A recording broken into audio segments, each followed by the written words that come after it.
যতটুক পারছি তোমার উপকার করছি, পাশে থাকছি। বিপদ কও আপদ কও, আমার তো পাশে পাইছো নাকি ভাই? অবশ্যই পাইছি। তুমি আমার খালতো বোনের জামাই, ওর কেউ না। একটা উপকারের জন্য আইছি তোমার কাছে। বলো শালা বাবু। তাকে তো আমি অনেক ভালোবাসি, এখন কিছু না করলে তাই হারাইতে হবে ভাই। একটা ব্যবসা চালু করতে চাই। তুমি ব্যবসা করবা? আমাকে বলো, তোমার প্রতি আমার দায়িত্ব আছে না? শুন, তুমি ব্যবসা করবা, আমাকে কি করতে হবে আমাকে বলো। কি ঠিক করছো তুমি? আমার লাখ 10 টাকা লাগবে ভাই, ব্যবসাটা চালু করি। আমি কথা দিলাম ভাই, আস্তে আস্তে করে তোমার টাকা পরিশোধ করে দেবো ভাই। 10 লাখ? ভাই না কইও না ভাই। ঠিক আছে, আমি দেখতেছি। ধন্যবাদ ভাই। টেনশন করো না, আমি আছি, ভরসা রাখো।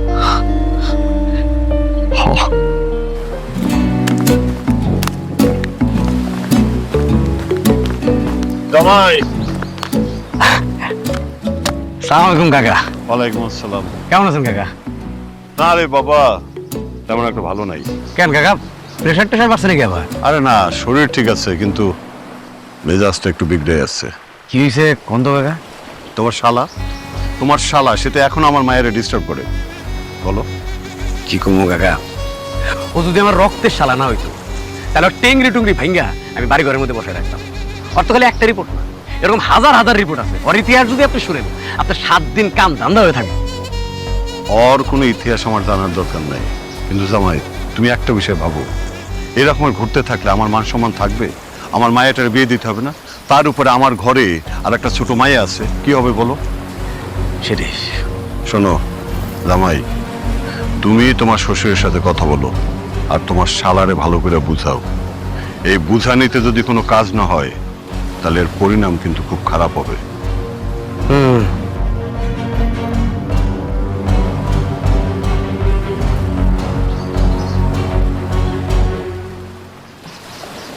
এ রিয়াজ, কি অবস্থা, কেমন আছো? ভাইজান, সুখের সংসার নিয়ে ভালোই আছি, ব্যবসা পাতিও ভালো চলতেছে। আলহামদুলিল্লাহ। তা এত জরুরি তলব? ভাইজান, একটু আলাপ ছিল, মানে সলা পরামর্শ আর কি, মানে আপনার সাথে আমার কিছু। হ্যাঁ বইলা ভালাও। জি ভাইজান, ভাইজান আপনি তো জানেন, মানে আমি কোনো কিছু আপনার সাথে আলোচনা পরামর্শ না করে করি না ভাইজান। আর আমি আমতা আমতা করতেছো কেন, বইলা ভালাও। ভাইজান, ওই যে আমাগো শালাবাবু ইমতিয়াজ, ইমতিয়াজ কিছু করেন একটু ব্যবসা পাতি করতে চাইতেছে। আমি চাইতেছি কিছু টাকা পয়সা দিয়া বসাই দিয়া। এই টাকা পয়সা মানে? একদম না, পরে কোনো টাকা পয়সা না। এই তুমি ওর সম্পর্কে জানো না? হ্যাঁ, ও একটা বাদাইমা বলা। ও হার কাছে টাকা নাই, হার কাছে টাকা নাই, টাকা পয়সা তো নেই। টাকা পয়সা কারণ ফেরত দেওয়ারই নাম নাই। তুমি তারা দিবে টাকা? এই তুমি ওর সম্পর্কে জানো ও কি করে? পশ্চিম পাড়ার মাঠে ও হারিকেন জ্বালে জোয়া খেলে, জোয়া। আরো তো অনেক রিপোর্ট আছে, তোমার তুমি কই নেই, এগুলো তুমি জানো না।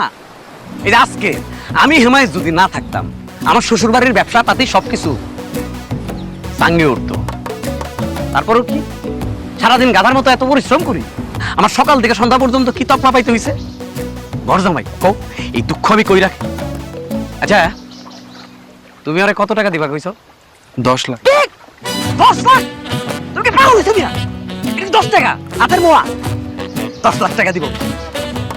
আজকে তুমি ইলিয়াস নিয়ে যেখানে দাঁড়ায় আছো, মাছের ব্যবসা আরদের ব্যবসা করে কই আইছো?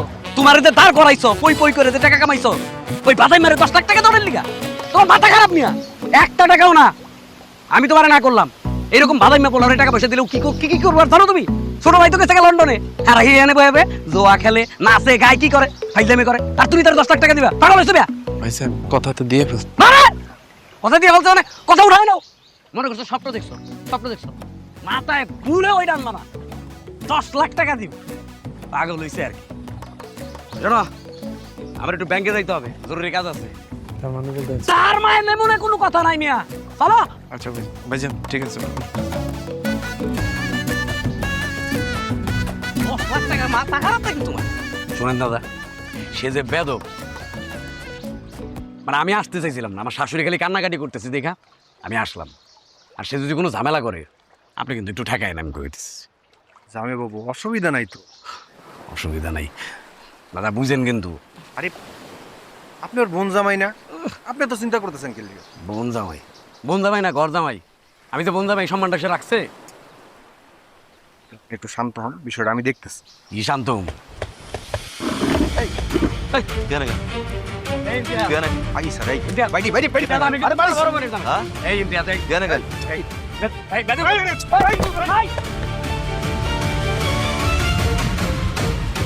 বাইরে কি করছ এগুলা?